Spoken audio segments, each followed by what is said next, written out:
Alright, YouTube, Occult Literature video number 50 on Regimen Sanitatis Salernitanum, medieval era work that was translated into English quite early. It did gain quite a bit of notoriety at the era. Link in the description to my edition of this work on eBay. Second link as well to my books blog. Many other texts available, more coming online all the time. Depending on the length of the works, something that's 500 pages long takes a little bit longer than something that's 30 pages long. This is a fairly short manuscript. It is essentially one part dietary guide, one part herbal sort of medicinal tract, and one part social science tract. It's very interesting work. As I said, it dates to the literal medieval era, which explains its length. You got to realize this is before the printing press. This is back when they had to illuminate manuscripts by hand on vellum and things like that. Much slower than the post sort of 1400s era processes that were used, and far, far slower than modern day processes or something you'd find in early modernity, you know, the industrial era, at least the dawn thereof. Probably one of the weirdest works, though, because it suggests all sorts of weird things alongside the suggestions that are fairly good. It talks about like eating certain vegetables. It seems very fond of leeks and turnips and things like that, which are healthy, of course. They're full of vitamins, they're full of fiber and minerals. They're good for you, generally speaking, but it also tends to applaud wine, I think, a little bit more than we would in the modern era.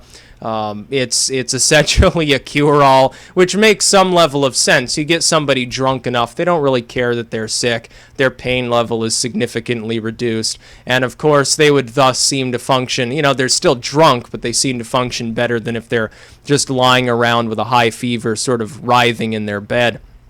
So a lot of it has to do with the function of wine or ale, something of that manner. It goes into quite a few sort of folk traditions, and it talks a great amount about bloodletting, phlebotomy, sort of the idea of rebalancing the humors, you know, purging yourself, letting of the blood and so forth. The idea was that there were four basic humors that made up the composition of the human body. If they were out of balance, they caused melancholy, or they caused fits of anger and like fever and aching, or they caused other like neurological symptoms. And if you simply rebalance the humors, generally speaking, people thought that you would recover.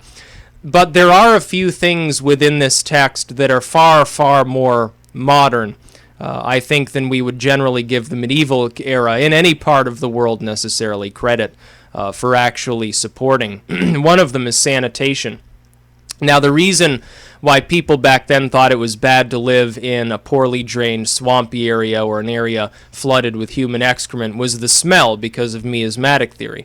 That being said, the idea of staying away from the drifting vapors of the sewer or the swamp or whatever that's sort of spoken of here, it would have helped to keep people healthy anyway, because, of course, those are blighted areas. They tend to be full of rodents, and thus attendant to them, fleas and other sort of vermin.